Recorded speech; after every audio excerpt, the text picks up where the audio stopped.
Olá, queridos alunos, sejam muito bem-vindos à nossa terceira aula. Vocês se lembram do que nós estudamos nas duas últimas aulas?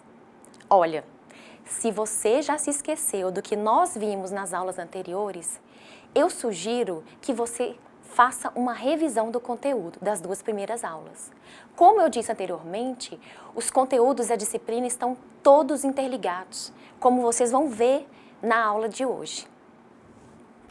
Nas aulas anteriores, eu mostrei essa mesma imagem para vocês quando nós conceituamos as 4 grandezas fundamentais do universo. A nossa aula hoje, ela irá retratar mais uma vez sobre a energia, que nós vimos que é uma força capaz de ser utilizada para a realização de trabalho. E por que é tão importante estudarmos a energia nos sistemas biológicos? Bom, os seres vivos que nós já vimos que são compostos por matéria, e essa matéria, por sua vez, ela é formada por elementos químicos que se reúnem formando moléculas. Eles interagem entre si, os seres vivos, e com o meio também através de campos energéticos. Daí vocês podem me perguntar, professora, os seres vivos, eles são capazes de gerar, de produzir energia a partir do nada? Nós iremos ver na aula de hoje que um princípio fundamental para entendermos o fluxo de energia no universo é que a energia total do universo ela é constante. E não pode, portanto, ser criada nem destruída, apenas transformada em uma modalidade de energia convertida em uma modalidade diferente. Observe essa imagem no próximo slide. Essa imagem mostra como ocorre o fluxo de energia na natureza. Os seres vivos possuem como característica fundamental a capacidade de captar, armazenar e transformar várias formas de energia. Se vocês observarem essa imagem aqui, ela está mostrando 2 processos biológicos que acontecem na natureza, que são os processos do metabolismo celular mais importantes, que são a fotossíntese e a respiração celular. O fluxo de energia da natureza, ele envolve esses 2 processos biológicos. De que maneira? Vocês vão estudar isso mais detalhadamente em outras disciplinas, então eu vou dar só uma visão geral desses 2 processos celulares. Através do processo da fotossíntese, que somente alguns seres vivos são capazes de realizar, nós vamos ver que as plantas é um desses exemplos, mas não são só as plantas. Esses seres vivos, eles conseguem captar uma modalidade de energia, que é chamada de energia luminosa, que é a energia que vem do Sol, que está aí representada em cima na imagem, e utilizando elementos da natureza muito simples, como o gás carbônico, o CO2 e a água, H2O, misturado, com essa energia luminosa, eles são capazes de produzir moléculas orgânicas. Essas moléculas orgânicas são formadas por ligações químicas de alta energia, ou seja, está acontecendo um processo de transformação de energia luminosa em energia química presente nas moléculas orgânicas. Como resultado desse processo de fotossíntese, também é liberado o oxigênio para a atmosfera. Essas moléculas orgânicas funcionam como combustível para o crescimento desses organismos. Como nós não temos a habilidade de realizar a fotossíntese, nós vamos nos alimentar de plantas e nos alimentar de outros animais para que, através desse processo de alimentação, a gente obtenha essas moléculas orgânicas que têm energia armazenada e por um processo que é chamado de respiração celular, que acontece nas mitocôndrias, a energia que está guardada na molécula orgânica, no açúcar, que foi produzido na fotossíntese, ele vai ser disponibilizado para a célula realizar qualquer tipo de trabalho celular. E essa disponibilidade de energia, ela vai estar guardada numa moeda de energia que é chamado de ATP. Nesse processo de respiração celular, ocorre a liberação de gás carbônico e água. E esse gás carbônico e água pode ser aproveitado para o processo de fotossíntese. Observe que isso é cíclico, como está sendo mostrado na imagem. toda a energia luminosa ela é 100% aproveitada? Ou toda a energia da queima, né, do açúcar, das moléculas orgânicas, através da respiração celular, é 100% aproveitado? Não. Não existe nenhum processo 100% eficiente em termos de conversão de energia. Então, parte da energia ela vai ser liberada na forma de calor. E o calor é uma modalidade de energia chamada de energia térmica. Praticamente, observe essa imagem aqui, ó. Praticamente toda a matéria orgânica necessária para a sobrevivência das células é produzida através da fotossíntese. E aqui nessa imagem está mostrando os seres vivos, né, que estão presentes na natureza, que são capazes de realizar esse processo fundamental para produzir as moléculas orgânicas do planeta. Esses seres vivos eles são chamados de autótrofos, porque eles têm a capacidade de produzir o seu próprio alimento. E nós temos as plantas, as algas e as cianobactérias, que é um tipo específico de bactéria que é capaz de realizar a fotossíntese. Todos os seres vivos que não são capazes de produzir o seu próprio alimento, eles são chamados de heterótrofos. Quem que entra dentro do grupo de heterótrofos? Nós, os animais, os fungos, os protozoários, algumas algas, né, algumas bactérias, né, que também não são capazes de produzir o seu próprio alimento, não são capazes de realizar fotossíntese. Todo esse grupo entra no grupo dos heterótrofos. Depois desse mega resumo que eu fiz para vocês, muito rapidamente, sobre esses dois importantes processos biológicos, eu gostaria de mostrar para vocês como nós discutimos esses fenômenos biológicos do ponto de vista da física e da biofísica. Bom, na biofísica e na bioquímica, esses conceitos de transformação de fluxo de energia na natureza, que envolvem os seres vivos, eles são estudados numa disciplina chamada de bioenergética, que é uma ciência que estuda todas as transformações energéticas que ocorrem nos seres vivos. A bioenergética ela aplica os conceitos da termodinâmica, que é uma ciência que estuda as transformações energéticas que acontecem no universo como um todo. Daí você pode estar se perguntando, quando que surgiu essa ideia de estudar as transformações de energia no universo? Essa ideia ela surgiu na época da Revolução Industrial. Observe aqui comigo. A termodinâmica ela é um conceito que surgiu primeiramente no século XVII, quando os cientistas descobriram que a matéria poderia assumir 3 estados físicos, pelo menos, sólido, líquido e gasoso, mas na verdade mesmo a termodinâmica ela foi impulsionada na época da Revolução Industrial, com o desenvolvimento das máquinas movidas a vapor, como mostra aqui na imagem. Com a invenção das máquinas térmicas, o homem ele deixou de depender de seu esforço próprio e resistência, mas se tornou dependente do combustível que fornece a fonte de calor, como o carvão.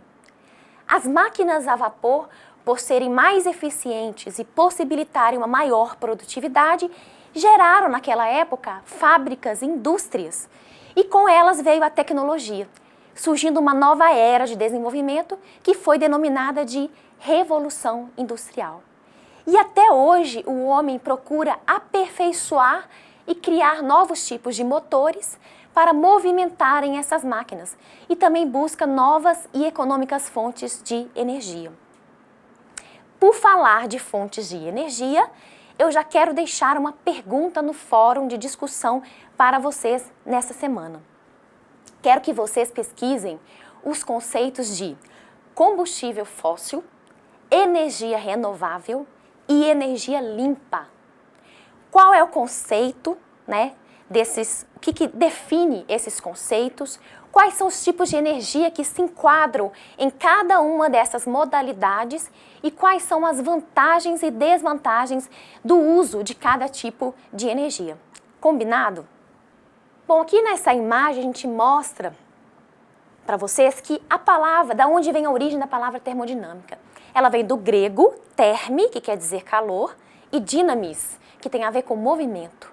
e busca, portanto, explicar os mecanismos de transferência de energia térmica para que estes realizem algum tipo de trabalho.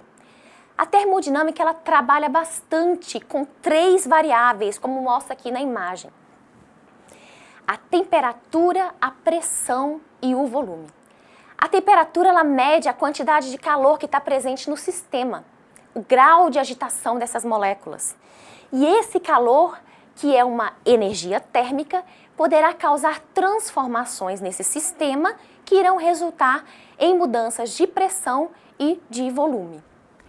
Para nós compreendermos os princípios que regem a termodinâmica, é fundamental nós primeiro entendermos alguns conceitos bastante usados nessa disciplina. O primeiro deles é o calor e a temperatura, que muitas vezes nós usamos como se fossem sinônimos, mas na verdade eles são grandezas diferentes. O calor, representado pela letra Q, significa energia. Essa energia térmica existe em um corpo e tem relação com o grau de agitação das moléculas. Nós vimos na aula passada que o calor ele se propaga como uma onda eletromagnética, mas além disso, o calor ele também é considerado uma das modalidades de energia presentes no universo. A gente tem energia potencial, energia cinética, energia nuclear e a energia térmica, que é a energia propagada na forma de calor. Já a temperatura, representada pela letra T, em maiúsculo, é uma grandeza que mede a quantidade de calor presente em um sistema, que pode ser, por exemplo, o corpo humano. Quando uma mãe ou pai suspeita que seu filho está com febre, o que eles irão fazer? Eles irão medir a temperatura do corpo usando um termômetro. Então, o que eles fazem? Eles pegam o termômetro, encostam o termômetro na pele da criança, num local mais isolado, como por exemplo debaixo do braço ou na boca, para que ocorra uma transferência de calor do corpo da criança para o termômetro. O calor ele irá transferir energia para o líquido que está presente no tubo capilar do termômetro, que é o mercúrio. E essa energia será utilizada para realizar trabalho. Que trabalho que é esse? O líquido ele recebe calor, né, o mercúrio, e ele expande, ou seja, aumenta de volume. E a partir desse momento ele começa a subir no tubo capilar do termômetro. O tanto que ele irá subir nessa coluna vai depender do tanto de calor que ele irá receber do corpo da criança. E depois que ele atingir o equilíbrio térmico entre a temperatura do termômetro e a temperatura da criança, ele para de subir. Se a criança estiver com 37,2 a 37,8 graus Celsius, considera-se estado febril e após 37,8, febre de fato. Quando nós falamos de temperatura, né, de medida de temperatura, nós usamos a unidade Celsius, né, 37 graus Celsius. Mas, na verdade, no Sistema Internacional de Medidas, a unidade de medida oficial de temperatura é o Kelvin. Observe esse slide. Esse slide aqui está mostrando 3 escalas de temperatura que existem. Então, existe o grau Celsius, que é a que a gente conhece, né? E tem 2 temperaturas ali que eu marquei, que eu destaquei no slide. O 0 grau, que representa o ponto de fusão da água, que seria o ponto de fusão da água quando a água ela passa do estado de gelo sólido para o estado líquido, e 100 graus Celsius, considerando uma pressão de 1 atmosfera, seria o ponto de ebulição da água, quando a água passa do estado líquido para o estado de vapor. Existe uma outra escala de temperatura que é chamada de Fahrenheit, que também tem uma relação com a escala de Celsius. Então, por exemplo, o ponto de vaporização da água em escala Fahrenheit representa 212 graus Celsius. E o ponto de solidificação da água, que a água passa do estado líquido para o estado sólido, representa 32 graus Fahrenheit. A outra escala de temperatura, que é a escala oficial, é a temperatura em Kelvin. Por exemplo, 0 Kelvin significa o zero absoluto. que é um conceito teórico e que representa menos 273 aproximadamente graus Celsius, enquanto que o ponto de solidificação da água representa 273 Kelvin e 373 Kelvin representa o ponto de vapor da molécula de água. É possível, como vocês podem ver nesse slide, converter uma unidade de medida em outra.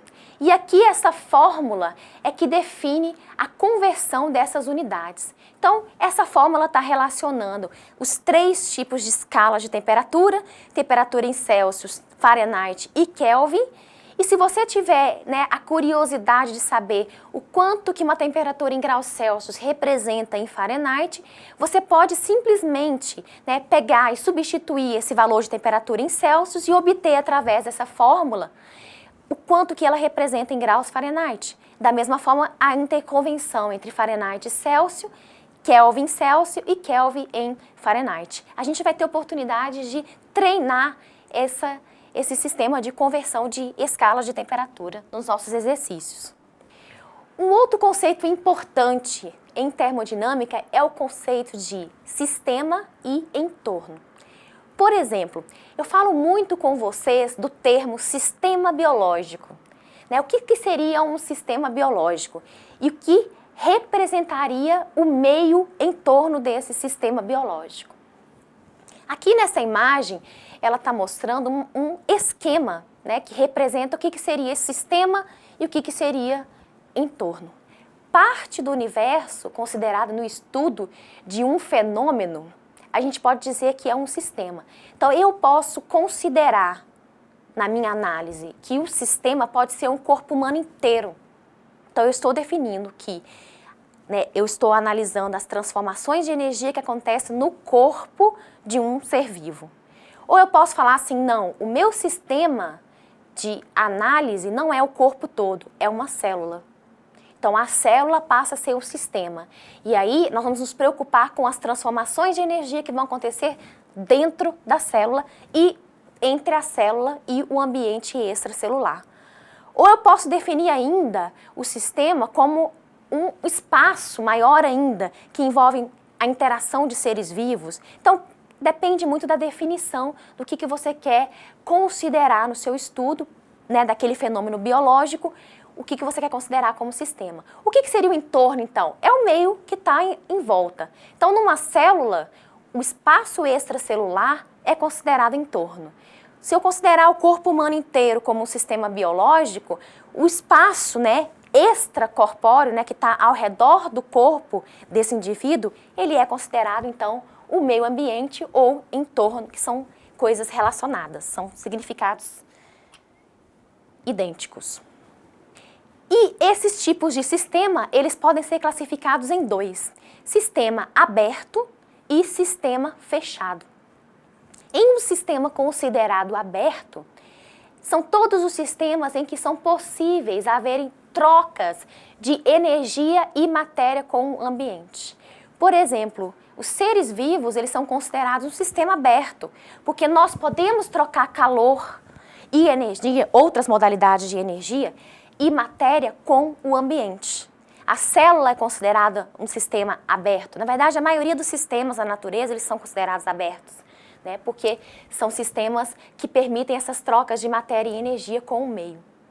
Sistemas fechados já são sistemas que trocam energia, mas não existe troca de matéria.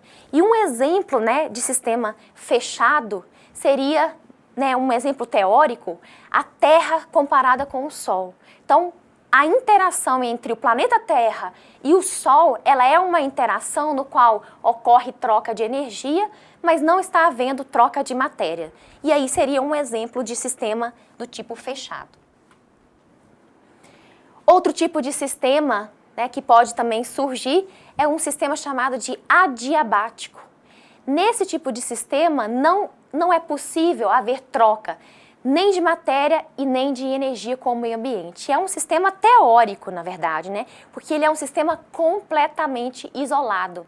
E o melhor exemplo que a gente tem para esse tipo de sistema, considerado adiabático, que não tem troca de matéria e nem de energia, é a garrafa térmica. Então, a garrafa térmica, que né, é usada para armazenar chá ou café, ela foi um protótipo, né, um modelo que foi projetado de tal forma que minimize ao máximo as possibilidades de troca de calor. E é por isso que ela consegue manter substâncias quentes, como um café, mantidos aquecidos por bastante tempo. É claro que quanto mais eu abrir a garrafa, mais eu permito que o ar interaja, né, com o café dentro da garrafa e mais eu vou permitir as trocas de calor com o ambiente e aí esse café vai esfriar. Mas a princípio, uma garrafa que está funcionando, uma garrafa nova, mantida completamente fechada, ela consegue preservar a energia presente dentro do café por bastante tempo.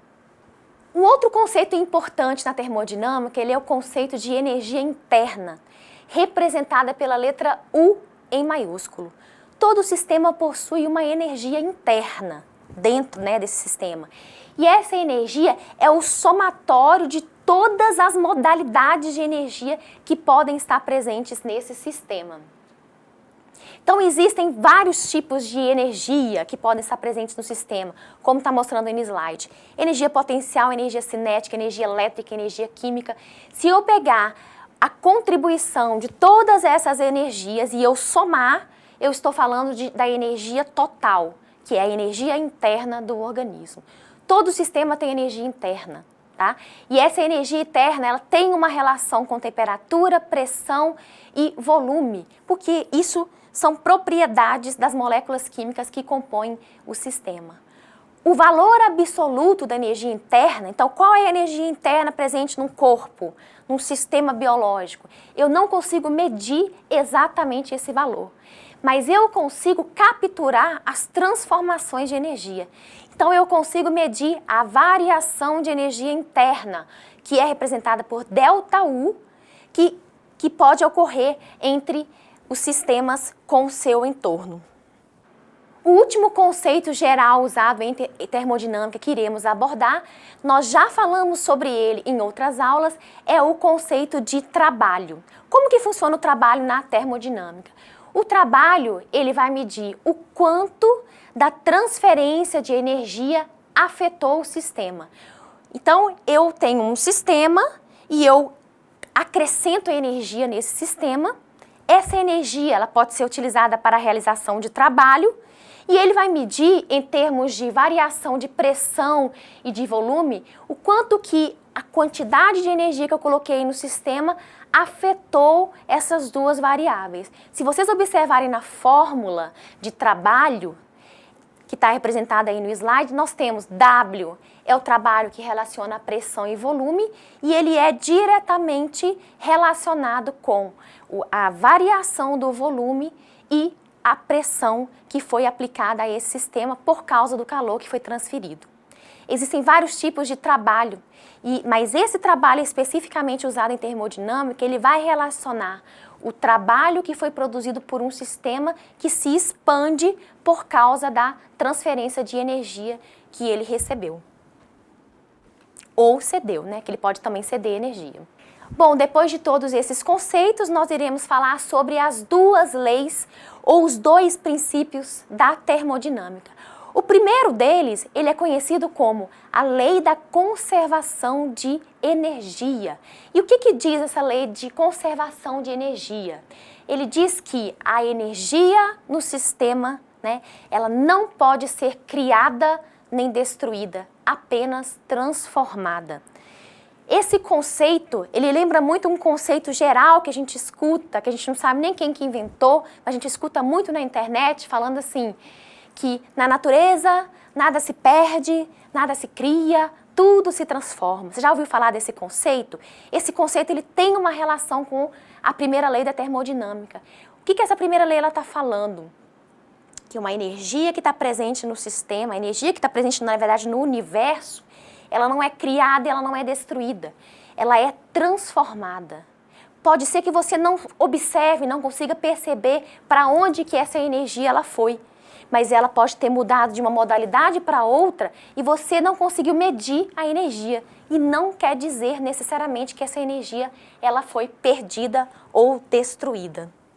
Se nós considerarmos, né, um sistema adiabático, ou seja, que não tem troca de matéria e nem troca de energia com o entorno, a energia interna, ou seja, o somatório de todas as energias, modalidades de energias presentes dentro desse sistema, permanecerá constante. Então, o que vai acontecer? Parte da energia potencial pode ser transformada em cinética, uma parte pode ser perdida como calor, mas se eu somar todas essas modalidades, independente na conversão de uma modalidade de energia em outra, o que a gente pode concluir? Que a energia, ela continuou constantemente presente dentro do sistema. Se esse sistema não trocou matéria e não trocou energia com o entorno, não há variação da energia total interna que está presente ali dentro do sistema. Agora, se eu pegar esse mesmo sistema e eu introduzir mais energia dentro dele, aí vai acontecer uma variação de energia interna, porque a energia final do sistema já não é a mesma inicial, porque ela ganhou uma energia externa.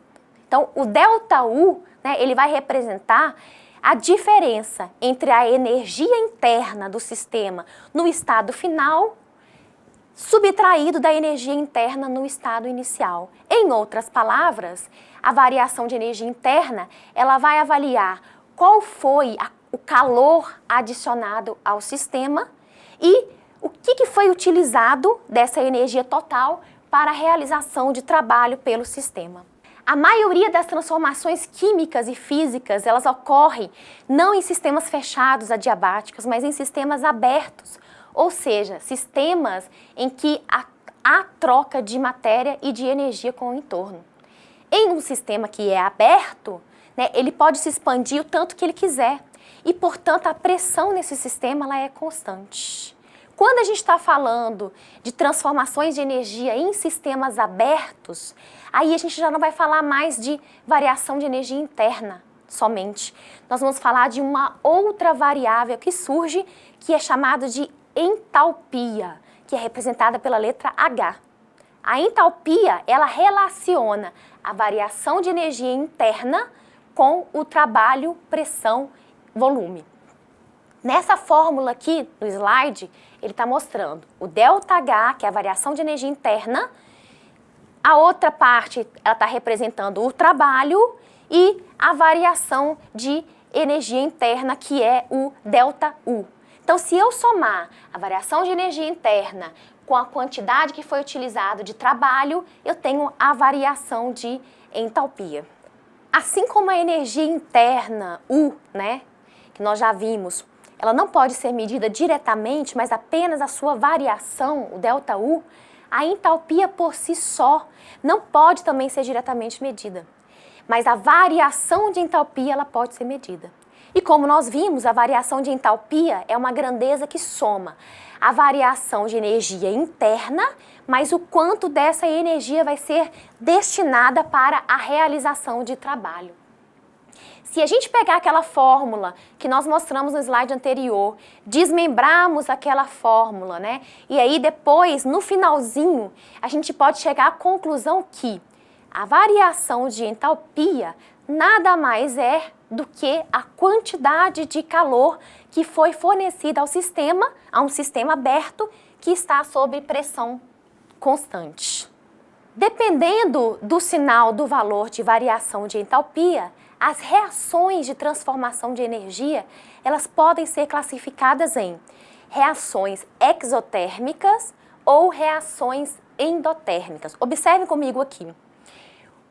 Quando o valor de ΔH ele for negativo, como por exemplo, para formar a molécula de gás carbônico, libera, né, 393,6 quilojoules mol de energia, esse processo ele é considerado um processo exotérmico. Em um processo exotérmico, exo quer dizer para fora, significa que está acontecendo desprendimento de calor. Então, calor é liberado desse sistema através desse processo de transformação que está sendo considerado. Quando o valor de ΔH, variação de entropia, ele for positivo, como está mostrando aqui nessa outra reação química, que está aqui usada como exemplo, mais 50,2 kJ/mol, significa que esse processo ele é endotérmico, ou seja, para que essa reação química aconteça, vai ser necessário receber calor, ou seja, vai ter que ter calor sendo fornecido para que essa reação ela aconteça. Caso contrário, não é possível que essa reação ocorra. Processos endotérmicos. Agora que nós já falamos um pouco sobre a primeira lei, né, que é a lei da conservação de energia, nós vamos falar um pouco mais sobre a segunda lei da termodinâmica. Veja comigo. A segunda lei, ela fala o seguinte, a primeira lei fala da conservação de energia, né? Que a energia ela não é criada, mas ela é transformada. A energia no sistema ela é constante. A segunda lei, ela já vai expandir um pouco mais a interpretação sobre a termodinâmica. Ela fala o seguinte, todos os sistemas, eles tendem a um estado de equilíbrio. Uma outra definição da segunda lei menciona o seguinte, todos os processos naturais tendem a um estado de equilíbrio. E como que é esse estado de equilíbrio? É um estado que é caracterizado por uma máxima entropia e um mínimo de energia, de conteúdo de energia. Uma terceira interpretação da segunda lei da termodinâmica diz que o universo ele caminha para o caos, ou seja, para um estado de completa desorganização. Um exemplo bobo, mas que fica fácil para a gente entender, é o seguinte. A segunda lei da termodinâmica, ela introduz um conceito que é o conceito da entropia. E entropia pode ser interpretada como caos, como desorganização total.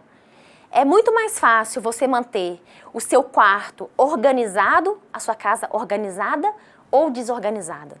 É mais fácil organizar ou desorganizar a sua casa se eu considerar a sua casa um sistema.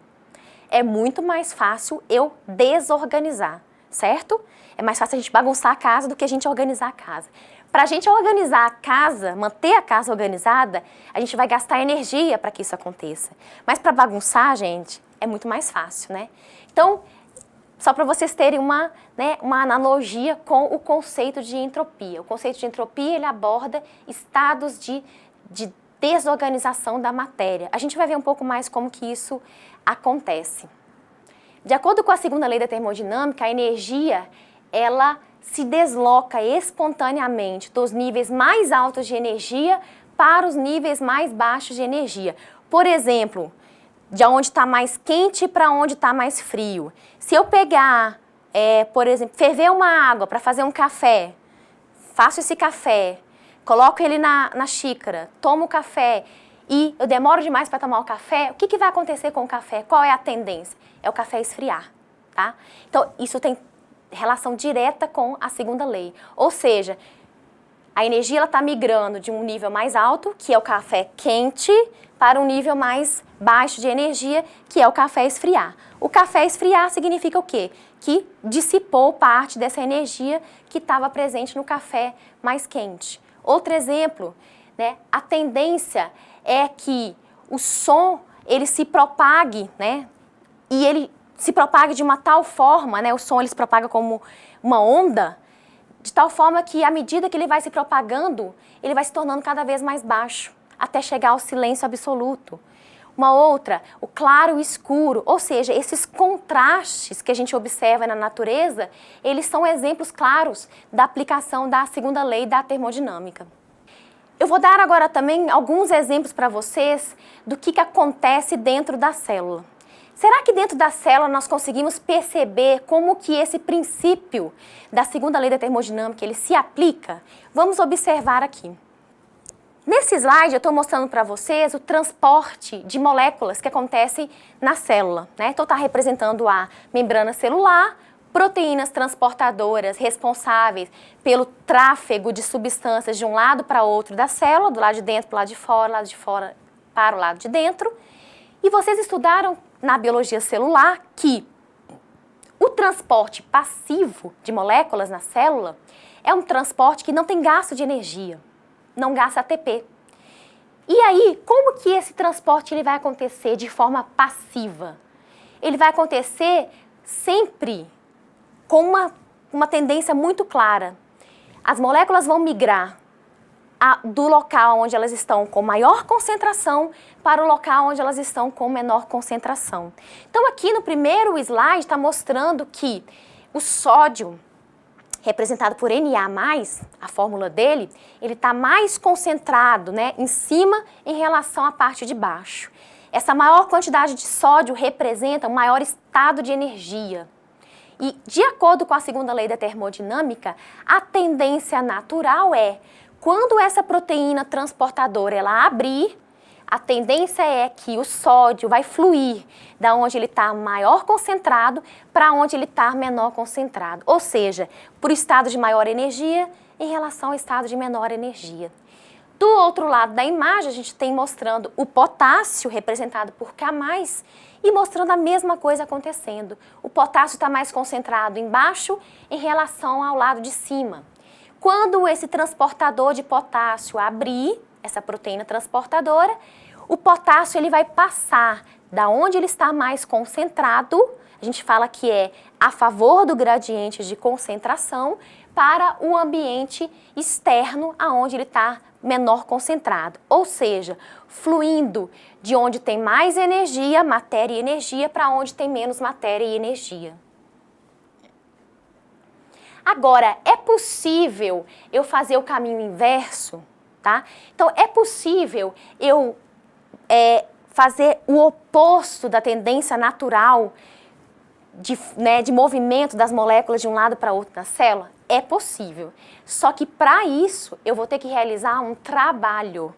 Ou seja, eu vou ter que fornecer energia ao sistema, essa energia vem na fórmula de moléculas de ATP, e através da energia eu vou forçar essa concentração de moléculas. Ou seja, ao invés de eu permitir que as moléculas fluam naturalmente de onde elas estão mais concentradas para onde elas estão menos concentradas, eu vou pegar as moléculas no estado de menor energia e jogar para um estado de maior energia. Ou seja, eu estou fazendo um transporte que é considerado transporte ativo, que é um transporte que aumenta a diferença de concentração entre os dois meios, meio de dentro e meio de fora da célula.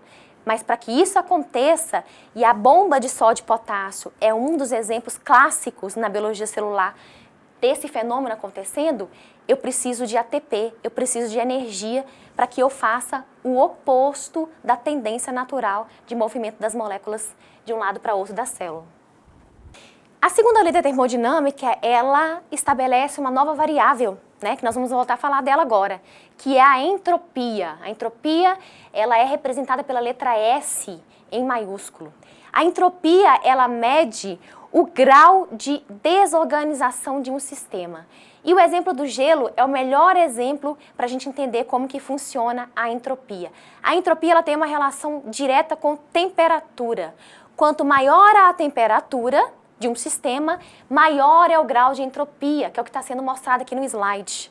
Então a gente está pegando, né, um sistema teoricamente fechado, né, que está sendo representado aqui no slide, e eu tenho moléculas ali, né, o gelo, né, moléculas de gelo, estão redondas ali, mas é só para a gente ter uma ideia. O gelo no estado sólido, né, a água no estado sólido, estado de gelo. À medida que eu aumento a temperatura, ou seja, que eu forneço calor para o sistema, a água no estado sólido, ela tende a passar para o estado líquido. E se eu fornecer mais calor ainda, né, pensa em eu ferver a água, parte dessa água vai ser convertida em água no estado físico de vapor.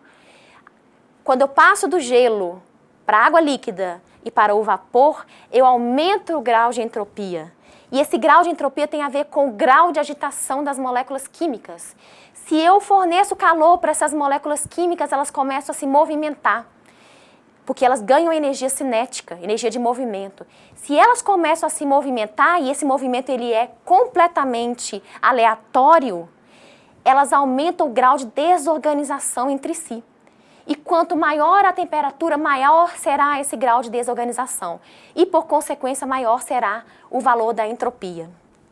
A entropia, assim como a energia interna e a entalpia que nós já vimos, são grandezas que não podem ser diretamente medidas, mas as suas variações podem.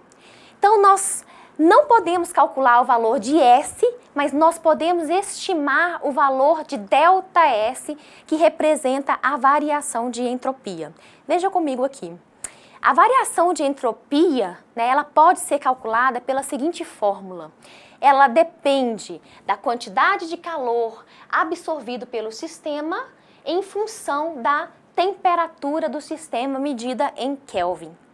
A entropia, ela pode ser definida como uma energia que não está disponível para a realização de trabalho. E um exemplo de entropia, de aumento de entropia no sistema, é quando a gente pega o processo de oxidação, ou seja, de quebra da molécula de glicose que acontece na respiração celular para produzir, liberar energia para produzir ATP. A molécula de glicose é uma molécula orgânica que tem ligações químicas de alta energia. Quando eu quebro essas ligações químicas e esse processo acontece gradualmente na respiração celular, eu libero energia. Parte dessa energia vai ser capturada e vai ser armazenada na molécula de ATP. Só que uma parte vai ser perdida na forma de calor, ou seja, essa parte que é liberada na forma de calor não vai estar disponível para a realização de trabalho celular, enquanto que a energia que ficou armazenada na molécula de ATP, ela poderá ser usada para a célula realizar qualquer tipo de trabalho que demanda energia. Quando eu falei para você sobre a variação de entalpia, nós vimos que se a variação de entalpia tiver um sinal negativo, significa que está havendo desprendimento, liberação de calor. E por isso essa reação ela é chamada de exotérmica. Já se o sinal ele for positivo, significa que o sistema ele está ganhando, ou seja, ele está recebendo calor. Então essa reação ela é chamada de endo. Endo quer dizer para dentro, endotérmica. Como que funciona a relação entre o sinal do valor de variação de entropia?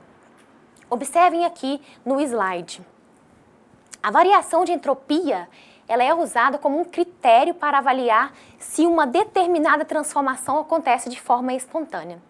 De acordo com o sinal, o valor de ΔS, essa reação ela poderá ser considerada espontânea quando o valor de variação de entropia for maior que zero, for positivo, não espontânea quando ele for negativo e em equilíbrio quando a variação de entropia ela for igual a zero.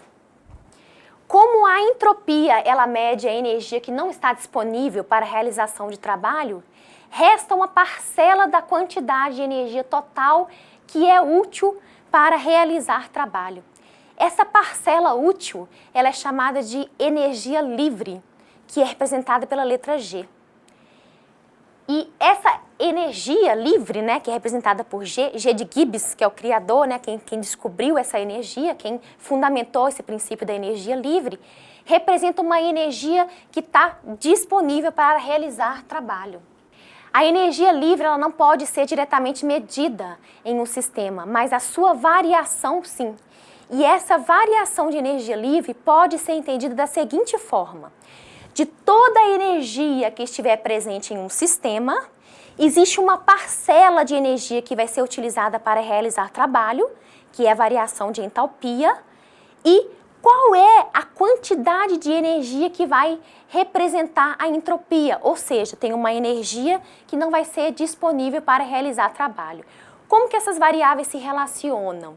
Então aqui a gente tem a fórmula, A variação de energia livre é igual à variação de entalpia subtraído pelo valor da entropia, Qual é a parcela dessa energia livre que não vai estar disponível para realizar trabalho, que seria a entropia.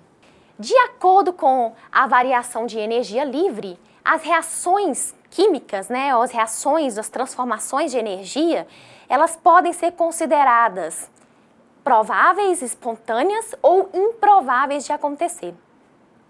Se o valor de ΔG ele for menor do que zero, ou seja, a variação de energia livre é negativa, essa reação ela é chamada de exergônica, ou seja, é uma reação em que acontece liberação de energia. Esse tipo de reação é considerado provável de acontecer de forma espontânea. A variação de ΔG positivo significa que ela é endergônica, ou seja, essa reação absorve energia e ela é improvável de acontecer de forma espontânea, a menos que ela seja provocada. Quando ΔG for igual a zero, eu cheguei ao equilíbrio, em que eu tenho energia mínima disponível para realizar trabalho e máxima entropia. Toda a variação de energia livre está lá na entropia. E aí não vai acontecer nenhum tipo de transformação. Agora eu vou dar alguns exemplos para vocês de reações endergônicas e exergônicas que ocorrem nos seres vivos. Essa imagem aqui está representando a fotossíntese, né? Nós voltamos a falar sobre a fotossíntese. Um sistema de conversão de energia luminosa em energia química que é usado por alguns seres vivos, autótrofos, para produzir as moléculas orgânicas a partir de moléculas inorgânicas. A variação de energia livre dessa reação, né, dessa equação da fotossíntese é igual a 2.870 kJ/mol. Independente desse valor, o que isso representa para a gente? Representa que essa reação, primeiro, jamais vai acontecer espontaneamente na natureza. Jamais gás carbônico e água vão se combinar e formar glicose e liberar oxigênio. Ela tem que ser provocada. E para ela ser provocada, ela só vai acontecer se houver fornecimento de energia. E de onde vem a energia, gente? Nós já falamos que essa energia, ela vem do Sol, né? Ou energia luminosa de maneira geral. Então, fornecendo energia para o sistema, a planta é capaz de pegar gás carbônico, pegar água e formar as moléculas orgânicas e liberar o oxigênio no final do processo fotossintético. Esse é um exemplo de reação endergônica. Aqui está mostrando novamente, né, a fotossíntese acontecendo, né? Ela é desmembrada em dois tipos de reações, reações de luz e as reações que acontecem, a fixação de CO2, eu não vou entrar em detalhes sobre elas, mas é só para vocês verem que é um processo muito mais complexo do ponto de vista bioquímico do que simplesmente falar que está ganhando energia do Sol. Um outro exemplo de variação de energia livre que acontece é na síntese, né, na produção da molécula de ATP. A molécula de ATP é a moeda de energia da célula, nós já falamos sobre isso. Toda vez que a célula precisar de energia para fazer qualquer tipo de atividade celular, ela vai usar essa energia que está presa, guardada nas ligações químicas que formam a molécula de ATP, como está mostrando no slide. Então o ATP ele vai ser quebrado e vai ser convertido em ADP com 2 fosfatos. Esse processo ele é um processo exergônico, porque libera calor ΔG negativo. Toda vez que a célula precisar formar moléculas de ATP, ela vai ter que absorver energia de algum local e ela vai converter ADP com 2 fosfatos em ATP com 3 fosfatos por uma reação que é endergônica, ΔG positivo, né? Ou seja, só acontece se for provocada por uma energia fornecida ao sistema. Por último, faltou nós falarmos da energia de ativação. Mesmo que uma determinada reação do metabolismo celular tenha uma variação de energia livre negativa, ΔG negativo, ou seja, que aparentemente ela pode ocorrer de forma espontânea, raramente isso acontece. Isso não acontecer, ele é um mecanismo de maior controle da célula dos processos celulares. Nenhuma reação ocorre sem que seja fornecido uma energia inicial para que desencadeie todo o processo. Essa energia, esse empurrãozinho inicial, ele é chamado de energia de ativação. Então aqui está mostrando nessa imagem, né, a energia de ativação representada por EA, o ato de riscar o fósforo. Ou seja, se eu não fizer o movimento de pegar o palito e riscar atritar, ou seja, friccionar esse palito de fósforo com a caixinha, ao fazer esse movimento, eu estou transferindo energia cinética de movimento que vai ser utilizada para o fósforo pegar fogo, essa reação de combustão não acontece. Então, o movimento que eu faço com as mãos para riscar o fósforo é a energia de ativação necessária para que a combustão do palito de fósforo ela aconteça. Então, aqui nesse gráfico, ele mostra, né, como que acontece o progresso de uma reação química. Então, por exemplo, a molécula A tem que se misturar com a molécula B e nessa reação química vai formar C e D. Mesmo que esse processo tenha um ΔG negativo, como está sendo mostrado ali, ou seja, poderia acontecer de forma espontânea, ele não acontece, a menos que eu forneça energia ao sistema. Então, aqui que está sendo mostrado é que quando eu fornecer essa energia ao sistema, eu vou dar o empurrãozinho necessário para que essa reação aconteça. A energia de ativação ela pode ser alta ou baixa. Então, por exemplo, né, a energia de ativação ela aumenta com o aumento da temperatura. Reações que têm menor energia de ativação, elas podem acontecer mais facilmente, porque com pouco de energia que eu fornecer ao sistema, já é suficiente para ele entrar em combustão, por exemplo, como está sendo representado ali nas duas imagens. E aí eu quero finalizar com vocês falando do papel das enzimas. Porque as enzimas que que vocês estudaram em biologia celular, que são proteínas, a maioria delas, elas são consideradas catalisadores biológicos. Então, eu falei para vocês que na célula as reações não acontecem de forma espontânea. Então, elas precisam de uma energia de ativação para que elas aconteçam. Essa energia de ativação acontece com a ajuda, né, o auxílio das enzimas. Então, o que uma enzima ela vai fazer? Ela vai favorecer com que uma reação aconteça. Ela diminui a energia de ativação. Ela aproxima as duas moléculas que precisam interagir entre si. Ela posiciona essas duas moléculas de uma tal forma que aumenta a chance da reação química acontecer na célula. E por causa disso, ela vai aumentar a velocidade com que uma reação química acontece na célula. Então, esse é o papel importantíssimo das enzimas para que todas as reações químicas do metabolismo celular acontecem. E vocês podem ter certeza que vocês já estudaram em bioquímica, que tudo envolve reação química. E toda reação química na célula vai ter a participação de pelo menos uma enzima. Bom, eu espero que vocês tenham aprendido, né, um pouco sobre a bioenergética e os princípios básicos da termodinâmica, mas sempre que houver alguma dúvida, anotem e postem lá no nosso mural, que nós estamos à disposição para ajudá-los. Um abraço e até a próxima aula.